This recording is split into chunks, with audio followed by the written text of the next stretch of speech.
Hello and welcome to Smoke Mare's Gaming and Car Talk. Today I'm going to be talking about how I got back into Warhammer and where it all started and where we were at the end of 2022. So I actually started painting Warhammer back in something like 1980 something, towards my initial introduction was through Hero Quest, Space Crusade, Advanced Space Crusade and so on. And I ended up, because I'd got Gene Stealers and I'd got Tyranids, I made a Tyranid army, and then I painted this Hive Tyrant. This was back in 2017 when I took this, so I'd just been investigating the loft and found some old boxes of models that had been sealed up for years. This is a whole collection of what we'd got there. You can see my rather largely unpainted Tyranids army and my largely unpainted and very small, well, it was a painted but very small Space Wolves army. And that sort of period was when I sort of got these out of the loft and had a look at that about 2017. Fast forward a couple of years and I was looking at playing some Warhammer Quest for the kids again, and I found my old box of medals, so I decided to paint a few more of those up. This is one of the Skaven, part finished, and I did a bit more work on the Giant, which I started in the 90s, and the Wizard. I eventually went on to finish the Wizard to a very rough standard, but my skills have improved a lot since then. But there we go, and there's the Skaven finish. I did actually a couple of those, and we ended up with a partially painted set. I'd actually finished the other heroes back in the 90s, but one thing I hadn't finished was the Lictor, which I got from my Tyranid army, so I actually got the paints out and finished that Lictor off there. And I had a couple of metal 2nd edition Tyranid warriors to finish off as well, so I got that guy with the Venom cannon and got him painted up there. And I also got my old Iron Priest, who had intended to finish painting and put in the army, but I have an incredibly fiddly detailed model and difficult to paint, and I never really got around to it back in the 90s, so I thought I ought to finish him off there. Most of my Tyranid army at the time was these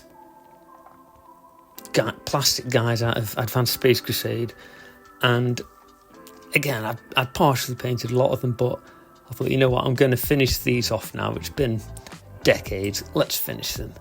And not great models, if I'm honest. I'm not a huge fan of the old plastic Tyranid giraffe necks, but I had them and I wanted armies, so there we go.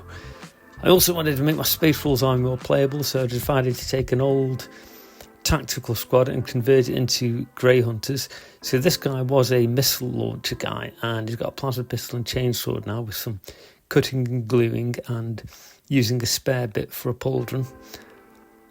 And this was the Terminator squad, who was, again, you can see some of my original 2nd edition army, and some of them are Space Hulk veterans which were thrown in because I had them. And we've got the tactical squad, which was fully converted into Grey Hunters, largely by altering the dude with the rocket launcher to a guy with a plasma pistol and chainsword. And this was the sum of the painted Tyranids at this point. We had the warriors, the metal warriors, the Hive Tyrant, the Carnifex, and the Lictor there. And we actually had time to play a few games with this small army. We were just playing 9th edition all-out war in the garage with some loosely spray-painted cardboard terrain and bits of rocks and any old stuff we just knocked out. So we got a few games in. It didn't tend to go so well for the Tyranids. The Space Wolves seemed to outgun them most of this game. But we had a bit of fun and we had a play, and it was good. From there I actually did finish the Tech Marine, not to Iron Priest, not to a very good standard. But again, I did come back to a bit later to try and sort that out a bit. Difficult model to paint, very fiddly, lots of very fine details there, but quite a cool character. Then I decided to take a look at expanding my Space Wolves army in another free way by taking the scouts that were veterans of my old Advanced Space Crusade and turning them into sniper scouts. And some wolf scouts as well, because I had more or less enough for the 2 squads. So I made sniper rifles for some of the guys, and I got some old Necromunda shotguns so I could make some scouts for the started shotguns. I took the missile launcher for the tactical squad and gave it to one of the scout guys who'd had a heavy bolter, I think. and I used some bits of rivet and match and bits of plastic to make these sniper rifles. Some of them were better than others. When I ended up expanding the squad later, more recently, I actually used some Necromunda sniper rifles. But we started putting that squad together there. I decided, just for a bit of variety, to make one of the guys have goggles out of another spare bit and ball I got lying around. And we got them primed in white, and we got to paint them. Did have another game in the midst of it all. Again, it didn't go so well for the Tyranids. 9th edition Bjorn was very strong and very good at taking them down. And after the game, we got back onto the scouts. So this guy, again, just for a bit of variety, I removed the Mohican, and he's got a shotgun now, so he's joining the Wolf Scouts. And this was a tactical squad leader. So I took his chainsword away and gave him a power axe. And I did come back to him to give him a bit more work later. This is a squad. Again, just a few base colours there. That's the original 90s Hexbot Space Wolves grey. And this was my desk work area at the time. A lot of old 90s paints there, a few tools and brushes. And we got to work on it. Again, I wasn't really very good at painting at this point, if I'm honest. I have got a lot better at faces. I've got a much better understanding of how to do this sort of thing now. But this was my first attempt after years of not doing anything like this, really. And again, this was I hadn't done anything with this face at the time. It was really just the axe that had changed. And that was the Scout Sergeant again. I've learned a lot about doing eyes now, and this is not how to do them. And the same for skin and faces. We did progress and get through the squad. I also had a look back at this Carnifex, thinking I ought to finish the unfinished one, which I'd started in the 90s and then thrown in a shoebox. That was the Hive Tyrant again, and I had got a second Hive Tyrant, which I was thinking maybe I should paint up and finish. Then we had obviously the Bjorn, the Fellhander, which I did in the 90s. Never had his banner, but that would be something I would fix much later. But this was actually painted as it is now in this picture back in the early 90s. And we continued to work on the Scouts. I've got a couple more Warhammer Quest pieces out of the way as well. These are just a couple of Beastmen I knocked out. And then it was time, because of the games I've played with the Tyranids, I wanted to get these Space Wolves a bit more shooting power. So I wanted some long fangs, but you could not buy them at this time. So what I did was I bought this Devastator squad off eBay, and I bought some Space Wolf heads, and I decided to kit bash them out of this. So those were the heads I was going to use there, all looking suitably Space Wolfy. And this was the Heresy Heavy Weapons upgrade pack, which has a selection of heavy bolters, las cannons, all that sort of thing.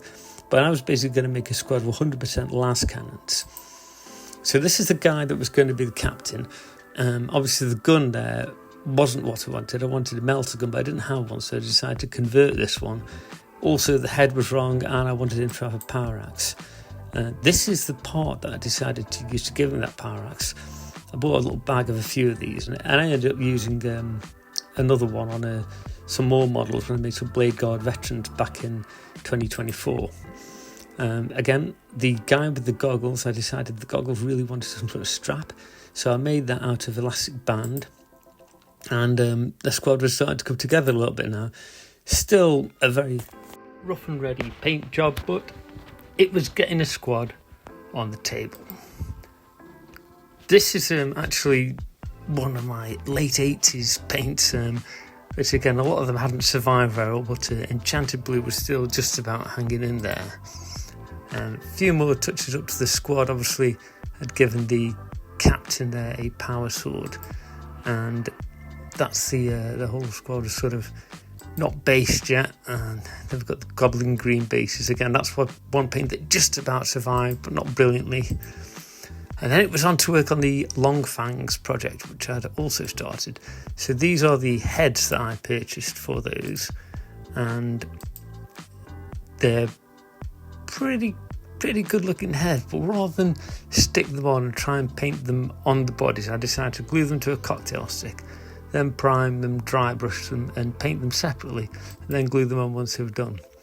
This was the guy that decided to make into the captain, and that is the power axe which I'd decided to give him. I'd got a couple more of those to go on some Blade Guard veterans that I did later on, and this is the gun which needed some modification. Again, a bit out of sync here, but that's the gun before any change was done. And basically what I did was I added a little section that I'd cut off something else to make a kind of grill for the end there, and I put this bit of sprue which I'd trimmed off to be basically a little fuel tank, to make it kind of a melter gun. Again, that's that squad again there. We've got the scouts, then we've got the arm in position on the captain of the pack leader, I suppose. So obviously we had to take the old arm off there, put the new arm on, and I had to also alter the angle on the lower arm, so just hold his axe in the right place.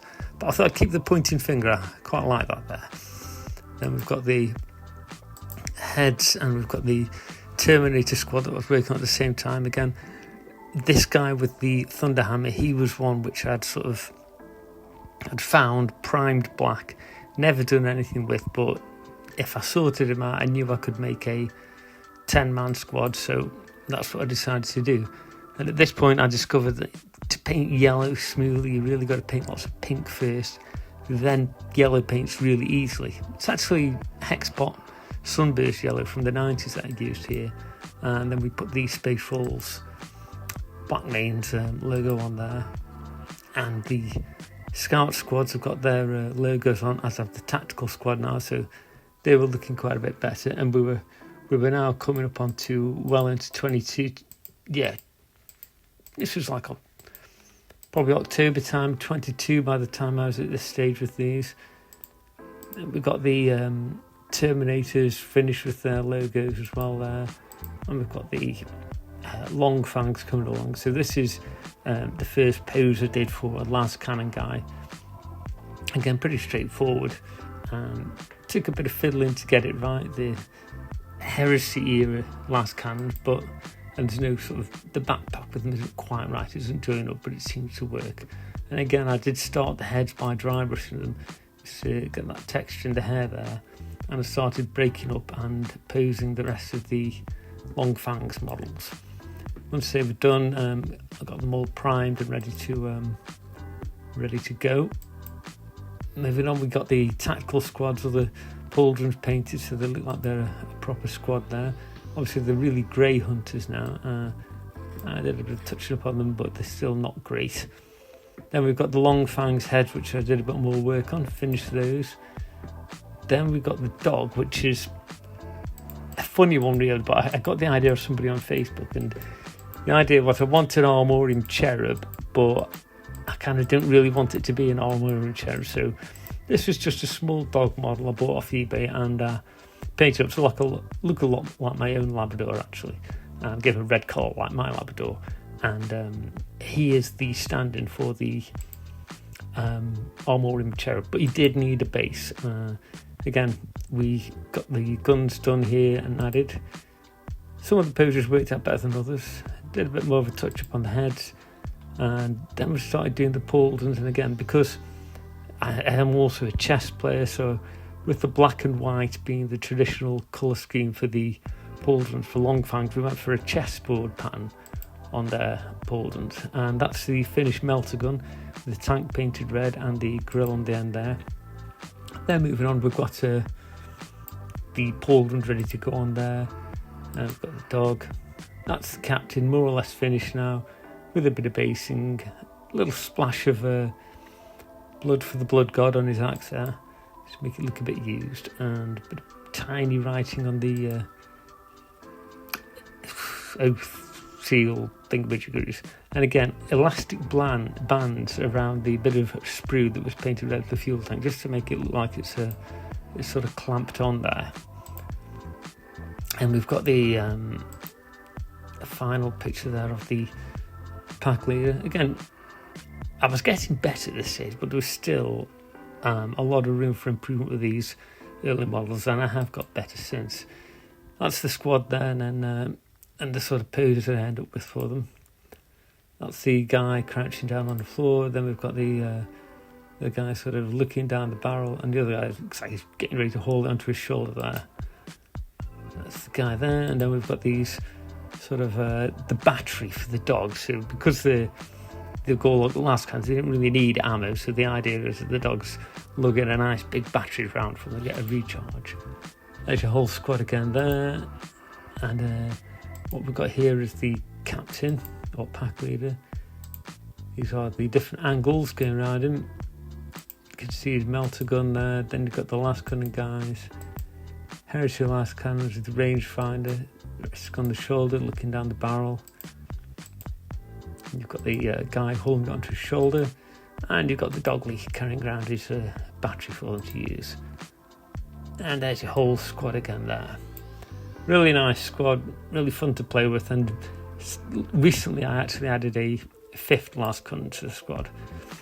This is the Carnifex I painted in the 90s, and the one which I started to paint in the 90s but didn't actually get around to finishing. I just primed it and did a bit of pink, and again I decided it was time, after 30 odd years, I was going to finish off this Tyranid army. So now was the time. It's sort of, it's like in late October 22, maybe, probably, no, actually more like November, probably November 22. We came to a point where we said, yeah, middle of November, we're gonna start getting this Tyranid army closer to being finished. Did manage to get a bit more of a game in here. We've got the Tyranids again against the Space Wolves, but now they've got more Terminators. They've got the Scouts, they've got the Tactical Squad, Wild Grey Hunters. Tyranids got the Lictor, the Warriors, 1 Hive Titan, 2 Carnifexes there. Again, this game really went the way of the Space Wolves. Had a few Gene Stealers in there, but again, they just proved a bit too tough for them. We weren't playing objectives at this stage, we were just playing 9th edition all-out war and having a lot of fun, but did seem a little bit one-sided, I have to say. Again, the Gene Stealers did have a go at the Grey Hunter squad, but they ended up being pretty much taken out. And the Scout squad survived again.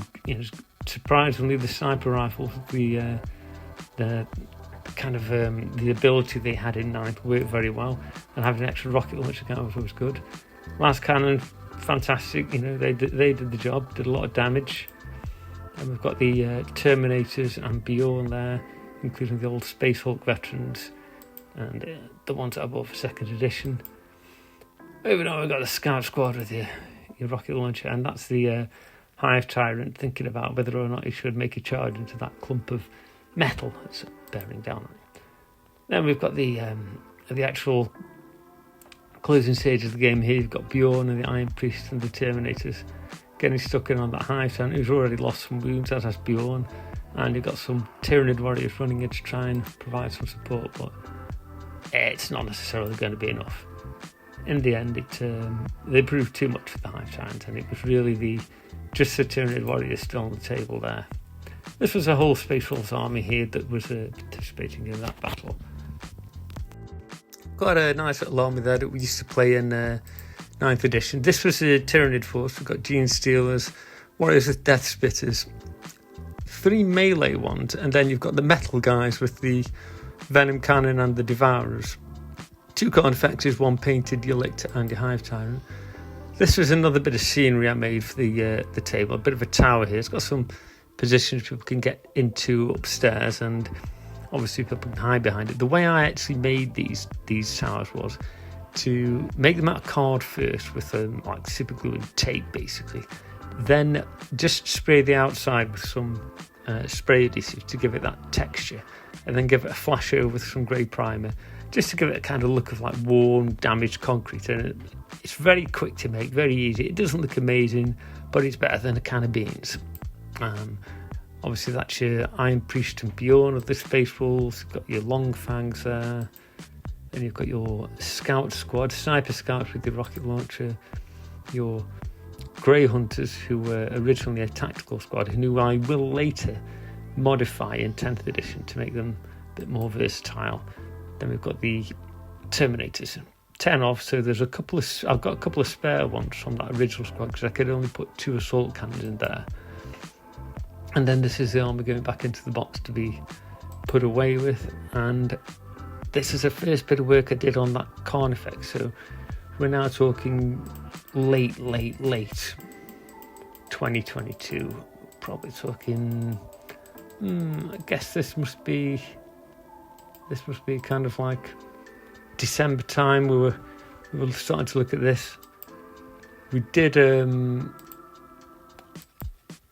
I did actually get my daughter to paint a model film. This is the Gene Seal that she did. So we got the one that I'd already painted as a kind of like a sample model, and then we got this one that my daughter did, which I thought she did a reasonable job of. She hasn't really done much of this sort of thing before.